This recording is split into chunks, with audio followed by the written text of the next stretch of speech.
Hey everyone, welcome back to Empire Build Academy Fabian. Zero to Hero, the Evony series episode 2 is what I will be doing today. And you can see the title is Why You're Always Broke in Evony. And this is in reference to when we start from the very beginning on the game, which is obviously what I'm doing with the Zero to Hero series. But if you've played this game before and you find that you are having issues being constantly broken, no food, lumber, stone, or you are not the only one, I have played this game a few times now from the beginning. And I've made plenty of mistakes at the beginning, which has caused me not being able to progress in the game. So what I'm going to break down for you in episode 2 is why your resources keep disappearing, what you should actually be doing with your resources, the biggest mistakes we can make as a free-to-play beginner, and how free-to-play players can stay resource positive instead of permanently being broke. So if this is a series or a game that you are interested in, then please do consider subscribing to the channel and liking this video. It really does help support me. But let's go straight into what we're going to be learning in this particular video. And the first thing that we will be looking at is what people say in reference to power and how this is very important on the game, especially at the beginning. The real reason that you're broke: overtraining troops, upgrading everything, and ignoring your gathering. What resources you should actually be focusing on at the beginning. The free-to-play resource strategy, smaller army early, constant gathering, and also event timing. That is crucial to growth on Evony. And then also as well the mindset that changes everything, where we stop chasing power and we actually build for the long-term future on Evony. So this is my current Zero to Hero actually for the series, and you can see my power there, top corner 669,606. Let's talk about power first, because this is actually a misconception with Evony, more than actually the other 8 games that I'm doing for Zero to Hero. Power really isn't everything at the beginning on Evony. And let's go and have a look at the rankings, and you will see general ranking. We want to look at Monarch power ranking, and you can see right at the top there 76 million is Mr. Sue. Killer Pacifist is in second place, 60.9 million. Then Stagger's in third with 33.5 million. But what you do notice as well, PC1 hold the top 5 positions, and that is the most powerful alliance on the game. Me personally, we can scroll all the way down to the bottom. It shows you the top 200 rankings. That is what we will use as our guide. You can see 1.9 million for 200th place. I'm still a little bit off that actually, probably 150% that I need to increase to be catching that up, but it's okay. It's not a problem at the beginning, because I know that power isn't everything, and I understand now, playing this game for a little while, what is most important for the long-term growth on the game. And the number one thing that people will say to you at the beginning on Evony is train troops, train loads of mounted troops, do as many as you can. Actually, I just want to do that build queue there, but they will say that mounted troops are very important. You need loads of T1, T2, T3. The answer, correct. In the short term, not correct. This is all about the long-term vision of the game, because when you understand what the game is going to entail and what the game is going to entail as a free-to-play, that's when we can actually make the decision as to what we need to do and how we need to do it. So my K39 account, I have 450 million T1 troops, I have 225 million T2, and I have 110 T3. That's going with the 50-50-50, so 450 million, 50 million of that as T2, 50 million of that as T3, and then layers all the way across the other things. And troop power is actually one of the biggest things for power on the game alongside your equipment. You will find, especially as you train the higher tiers, that your power does grow quickly. So if you're wanting a quick power blast, that is definitely something you can do, but you don't really notice that difference until you are training T6, T7, maybe even T10 before you start to see a real shift in terms of power. But of course, if you're training a big quantity of these, then you can have a huge power number. You will have, in my opinion, terrible resource management, because you'll hit a wall where you can't upgrade the next thing, and then this is going to completely stall your account. So training loads of troops, spamming loads of upgrades on all of the different buildings, speeding everything up to make your number look impressive is not the way to be starting on Evony. And the reason I say that is because now we are at the stage now on the chapters. If I go into the chapters, you will notice now you get your daily activity. I want to be completing that daily activity every single day. We also have our main quests as well, which is something you can use to guide. So in city quarries production must reach 4,000 an hour. I can go to one of the quarries and increase that by upgrading this to the next level if I wanted to complete that main quest, which is something that I would be doing as I go along. I wouldn't necessarily say it's as number one priority, but I'd certainly be using that as a guide. And then the second guide is my keep. My keep is what everything else can be upgraded to. So later on in the game, you will need, as a free-to-play, a K33 Forge. And the K33 Forge will come with some decent equipment that you can use as free-to-play. Quite a while away before we get to that stage, yes. But because of that, a level 33 Forge will require a level 33 keep. So how do I build at the beginning? I use the keep as my guide. So I will click on upgrade. I will notice that walls level 12 are the next thing that I need to do. I will go to walls level 12, and that will be my next priority building once the academy has finished. So if you do have a look at this on here, you can see all of my build queues are full, and that is another part of the growth as a free-to-play, is making sure all of your build queues are full so that you are utilizing that time when you're away from the game and it can be building in the background whilst you're not playing. Same with the training. I also do that with the training as well. I make sure everything is training. And then finally, research is another crucial one, and make sure there is always something researching.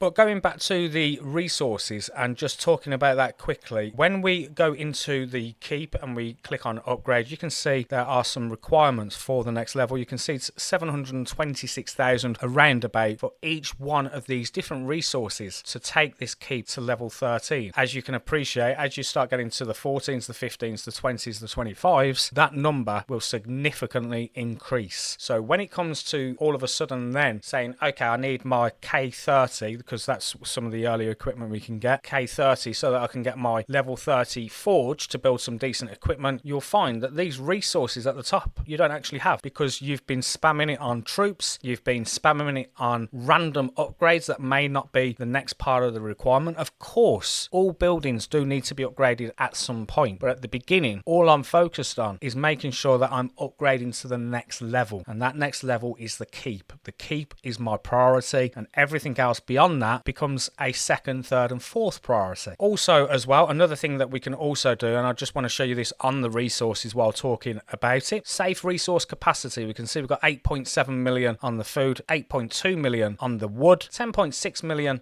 9.4 million on stone, and then finally 13 million with the ore. Now the interesting thing here is anything that I have above this is actually at risk from being looted in attacks by other members, whether that's on kingdom versus kingdom or in your own server, where you will have some people attacking you early days at the beginning, especially if there's someone who's power hungry and wants to flex their muscles at how powerful they are. If you haven't got a bubble on and you've got resources that are there to be looted, then this is at risk. So what you should be doing is ideally making sure that you're always under this safe resource limit, unless you are actually physically on the game and you're playing and you are under a bubble, or you're actually upgrading things that are going to require resources, then of course this will be okay. But if you're going to be away from the game and you're not going to have a bubble for whatever reason, although on Evony you should always have a bubble, then these resources are at risk. But let me show you something else as well. 10.2 million food sounds amazing, but let me just go down to my food over here. Let me click on a sawmill. Let me then click on upgrade, and what you will notice is the food right here is going down, and it's going to continue going down until it gets to a certain level, because troops consume food. So if you've got food open, and let's just say you've got loads of food open and you are not planning to be on the game for whatever reason, and you've got a ton of troops, let's just say you have trained a load of T1, T2, T3, maybe even some of the higher tiers as well, they will eat food. But those troops will still do the same thing, they will still do the same work for you if you haven't got the food open. So number one at the beginning, resources, don't have too much food open. I've actually got too much open. It's only 10.2 million, it's not actually going to make too much of a difference. And if we actually go back to it and click on the upgrade again, you'll see it's only going down by 8 every time. So it's going to take a long time before my 10 million is used. But if I'd have been building a load of troops at the beginning and I'd got quite a bit in terms of trying to improve my power and things like this, then of course that food would be consumed a lot quicker as well. Another thing that we can also ignore at the beginning is gathering, and you will notice that I have one of them already out. As soon as I notice there isn't one available and I'm on the game, I am back in there and I'm straight back back into gathering some resources. Now, what I will say with the resources doesn't matter too much at the beginning because it's quite difficult to get the relevant equipment that I'm going to talk about, but there are ways we can gather much more lucratively in terms of how much we're going to get back further into the game. And that all involves generals, it involves your research, and I will do a video on resource gathering and how we can maximize the best that we can get. But at the beginning, doesn't really make too much of a difference. The equipment isn't really there. The generals aren't necessarily there. The most important thing is treating your gathering like a queue and make sure they are always gathering. It's free resources that is going to go into helping you take that next stage of progression, whatever that may be, whether that's building, research, whatever it is. That is also important to do as well.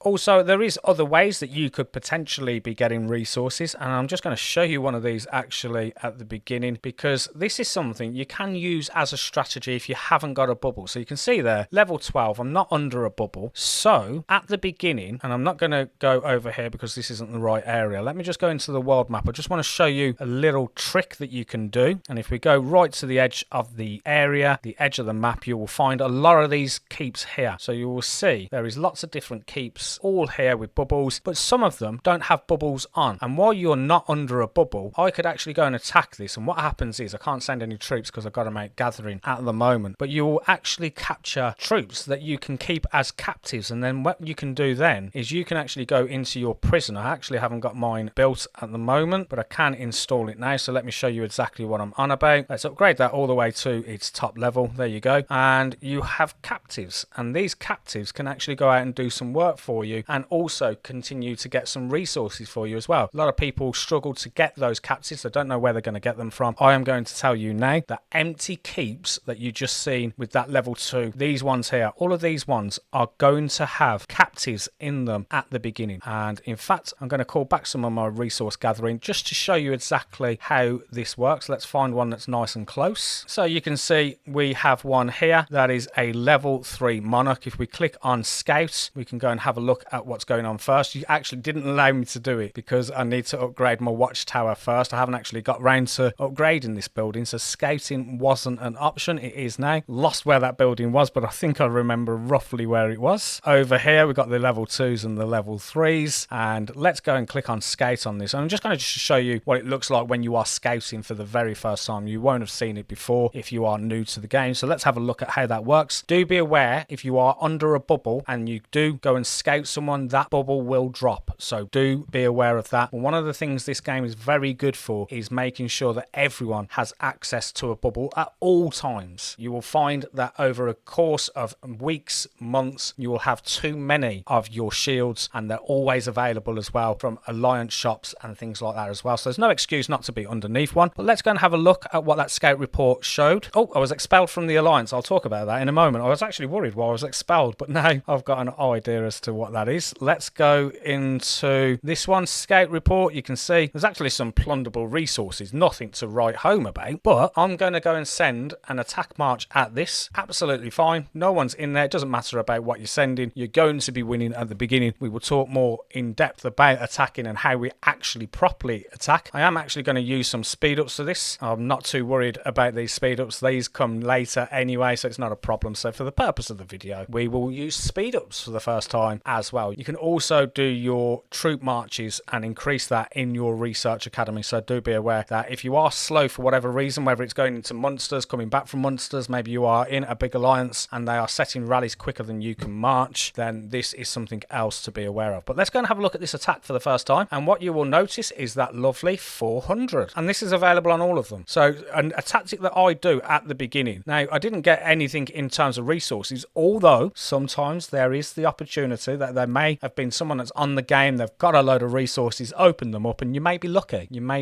and also get some resources. But the key there, 400 captives. So now when I go back into my world and I go to that prison and I click on captives I'll notice they're not there, and of course they're not there. That's because they are marching back on that really slow march that I've got going. So let me just return these using these two down here, and I will let that 56 seconds go and show you what I'm talking about in reference the captives captives in my building and what I can get them to do. Okay, so now those captives are now back in my city, and then when I click onto captives in here, you will notice there are 400 available, and I need 1,000 actually labor to gain resources or release them to gain, and I would need 1,000, so I'll do that a couple of more times. In fact, I'm going to do that while I'm on this video as well, so again, just so that I'm showing you properly what that looks like. And actually what I will show you now, just a little trick with this. If you go to the world map and you go right to the edges, this is where you will find all of those inactive keeps. There's loads of them with bubbles, but there's also quite a few as well without. So at the beginning, you can absolutely just drop yourself into one of these areas. So I can go over here, I'll use a teleport, and then what I'm going to do is I'm just going to quickly attack all of them without even looking. I'm just going to go straight into them all, attack them all, and then get all of those different captives. But of course, the fact that I'm now closer means they're going to come back quicker as well. And it would be wonderful for the video if we actually seen some resources got back from this as well, even though it will be very minuscule. But again, let's go into the attacks. No resources on this one, and we can see those 400 have been captured. And again, let's wait for the next one. That is also going to be the same. Again, no resources, but again, 400 captures. What this means now is I now have 1,200 captives, and then when I come back into my prison, you will now notice there's a little icon above here, the captive icon, and when I click onto this, you can see you can now labor to instantly receive 4 hours of basic production output. So if your production is of a decent level, and this is another thing that is important, is making sure that you're upgrading all of your resource buildings as well, but also making sure that you've got enough captives that you can send out to go and get that. It's also part of your daily task requirements as well, so another reason why you'd want to do that. But a very easy, simple, risk-free way to go and get a load of captors on the game, and you can just literally go and I could spend the next 15 minutes here just constantly sending them all to the different marches. Yes, I know that one is further away than some, but again, just want to show you, you can sort of send these on the attack, go back into your account, and then carry on doing with the next things while they're in the background getting those captures for you. And they do disappear quickly because obviously you lose those 1,000 captures every time, so keep on top of getting them and getting quite a few at the beginning before attacking even becomes a thing on the game, especially as not many people know it. Just a really cool little trick to do there. So let's talk about the free-to-play resource strategy and the strategy that I'm going to use for this particular account. I'm intentionally not going to overtrain. I'm going to keep a small army at the beginning, and this is going to keep my food costs lower, especially if I forget about opening the food. Also, the healing cost is lower as well, because you will find at the beginning that if you are randomly getting attacked by someone on the server, let's just say someone power hungry wants to flex their muscles and show how powerful they are, and they can see that you've got open resources that can be plunderable, then they're going to attack you and they're going to go and take those resources off you. If you haven't got them there to be stolen, then it's a pointless exercise for them. They're not going to do it. So making sure that it's not just the food that you're protecting, but also your other resources as well. And then, like I say as well, those healing costs are also going to be lower as well. I mentioned it already, but let's mention it again. Constant gathering. I've obviously sent these people out on the marches to go and get those captives, just to show you what that looked like. But as soon as they are back, as soon as they are returned, I'm going straight into that quarry and resource gathering in there, and I'm also going to go after the sawmill as well. But again, this is another thing, but just to mention, this is another reason why we would be in the research academy and we'd be in the advancement tree, because the next one that you can see going down here, let me go to it now, you've got your gathering march speed, which is going to take you places quicker, but also as well we've got gathering, so increasing the speed of gathering food, we've got increasing the speed of gathering lumber. Further down we've then also got the quarries and then also the stone as well. But again, advancement tab, crucial at the beginning. I am literally guiding my account by the academy and what is needed to be open next. But I am going to mention that if I did go into military, there are some things in here that are useful. But let me just show you a little trick on this. So let's just say I wanted to increase the march speed to monsters. This one is doing that for me. It is crucial because if you are in a big alliance and you want to be joining all of the big rallies, then being slow is not something you're going to want. But the ones before that I need to open up, which is level 3. And if I go into the tracing, you can see again it's level 3 required. I'm only going to do these to level 3, and then as soon as I've done that to level 3, I'm coming into the tracing and I'm taking that to the maximum level I can before academy upgrade is required. Same again on this one. I don't need the ground troop HP at the beginning, but march size might be something that I want, so I'd be taking them all to level 4. So this is something else, and advanced dispatch is another march slot. So as much as I say advancement is crucial, and it absolutely is, there are some other crucial things that I'd also be concentrating on from a a research point of view as well. And I will probably do just a very small video on this, just talking about what are your priorities in these trees as free to play at the very beginning. But that is something else to also be aware of. The other crucial thing as well, I can't stress how important event timing is on Evony. And when I'm talking event timing, if I go into the event center, you can see we've got a Monarch competition going on here. This later becomes the tiered Monarch competition, but there are lots of different ones as well. If I just go into the Rising Star as an example, we've got some different little things going on in here as well. But the Monarch competition and the tiered Monarch competition, that is what you want to be looking at, because it will tell you specifically for that day what your requirement is. So today's one is actually increase your power by 1. You don't want to lose power because you'll lose 2 points, but increasing your power by 1 will increase it by 2 points. You will get these rewards here for hitting the 40,000, which is the maximum level. And also then if you went into the rewards, you can see there's even more rewards, weaker rewards. I will say they are actually quite weak. They look good, but in the long term they're not. But again, it's still all going to add up at the beginning. So I would be concentrating my focus on whatever it is that day. Power by 1 is increasing all of your buildings, your research, that kind of thing. The things that don't count are Monarch gear power or general equipment, but training troops, buildings, all of that, yes it would. Although, hold, there is better Monarch competitions for what I just mentioned. There is actually a specific construction stroke research day where you will get more points. There is a specific troop training day where again you will get more points, and actually doing those on those specific days and sort of keeping this one, the increase your power one, to a minimum. I'd only be doing my minimum, get my 40,000. If I'm potentially going to be ranking in some rewards, I might do a little bit more, but this is one of those, just an overall everything of power, but there are better ways to do it.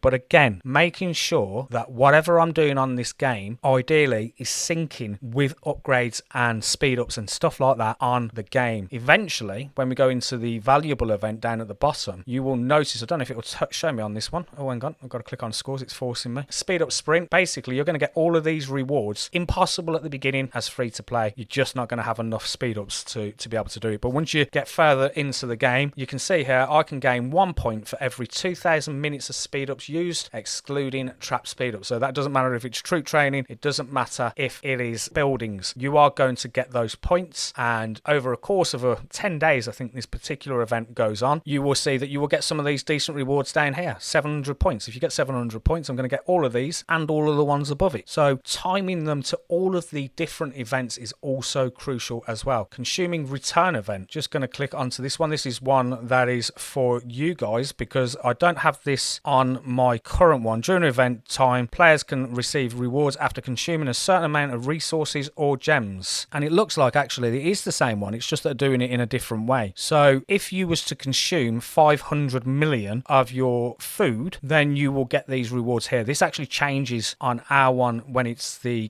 return event. Speed up sprint will turn into resource event. I don't want to overcomplicate things, so I don't want to go too much into it, but basically there is also some additional rewards that you can get there as well for using resources. So using events, making sure you understand those events, what is going on. Today I would be doing very minimal, but tomorrow I might be going in there and training my troops. If tomorrow was train troops, I would be doing that and getting the points for that, and then the potential rewards that come from that as well. So just to clarify, just to finish off with on the game, let's end this now. We're over 30 minutes on the video. Always like to keep the videos under 30 minutes if I can. So let's recap what we have learned today. The biggest resource lie is power isn't progress. Resource efficiency is definitely real progress. So why you're always broke, you're training too many troops at the beginning. You're upgrading everything when you don't need to. You are ignoring gathering, which is crucial. Every little helps. It's not going to be massive at the beginning, but every little helps. Having your food open, having your other resources open. Food is consumed by troops. All resources are consumed and stolen by enemy attacks if you've got it over your resource capacity. There is a safe resource capacity for all of the different resources. If you've got too much open, then this can also be plundered. The free to play resource strategy is making sure that your army is small at the beginning. It's also lower upkeep. It's also more resources saved for the real progress on the game. Constant gathering. Make sure you just get into a routine of sending them out there. And eventually, when you are bigger in the game, game, you've got a little bit further through, maybe a month, maybe 2 months. Also having a look at the resource gathering videos that are out there right now on Evony. I will actually do an up-to-date one that will run alongside this as well, and making sure that you are maximizing everything with your gathering. Syncing with events, can't reiterate how crucial that is. Evony is very big on things being done on a specific day. Troop training will be done on a specific day. You will get more rewards for doing troop training. I know a lot of the other games are also very similar, so making sure you understand what events are running and then doing whatever is your requirement for the day alongside those events. Resource priority early game, lumber, stone, ore. Food is low priority, and I'll talk more about that as we get there. Key takeaway: stop trying to look strong, start playing smart. That is definitely the key one so far, and our progress so far. Our city is now established. We know the resource basics. We've got the building foundations. What we need to do next, which is definitely going to be very important, is going and having a look at our generals. And you can see actually in the generals list that I've got a few here that are starting to open up, and we will start to advance these in stars. We will start to advance these in what they are good for and how they work. I'll also do some talking about what kind of generals you go after for the free to play, that kind of thing as well. So I'll do a bit of a talk on the heroes and generals on the next one. Also as well, you'll notice friends ×4 there. Just want to reiterate, all games, some worse than others, not going to mention, all games you will have people that will be sending you messages asking to be your friend. The normal giveaway is either A, they're low power, low level, or they haven't changed their monarch name. Yeah, I can see from all 4 of these here there is an alternative motive in wanting to message you, and it's normally 9 times out of 10, join my Discord, I'm the leader, I'm going to chuck you out, make sure you download this Discord, follow me on Telegram, etc, etc, etc. Be aware that those messages are going to come out on all 9 games that we play, and it is just a scam to get you. I've never actually physically fallen for it, so I don't actually know what messages you get. I just know it's a scam. So just be aware, if you do get these kind of messages, hit that reject button and say no thank you very much. Of course, if someone's genuinely from your alliance, or it's an alliance leader that you can tell it is an alliance leader and you will notice the difference, then of course add them, but just be careful when you are doing that. Do let me know where you are on the stage of your progression so far. Are you following along with me? Is there anything that I've missed in this particular video that you think would also be useful? There is some really good Evony players in the community. There's some really good Evony players that are commenting on these videos as well, and I hope they continue to do that because they really do bring value to the videos I do. As I've said many times before, and I'll do it just quickly before I go, you guys are the expert, I'm just the one that makes the videos, puts the stuff together, and then hopefully we've got something we can use to progress on the game. If this is the kind of content that you enjoy, then please do consider subscribing to my channel. Liking this video really does help out, and you may even notice there's something called a hype. This is something that's new, but I do know that you can actually hype videos now, so it's another thing for me to mention that can also support the channel. That is where I'm going to leave it for this particular video. Keep an eye out for some other videos. There's going to be lots coming out over the next few weeks, and I will see you in another video very soon. Thanks for watching.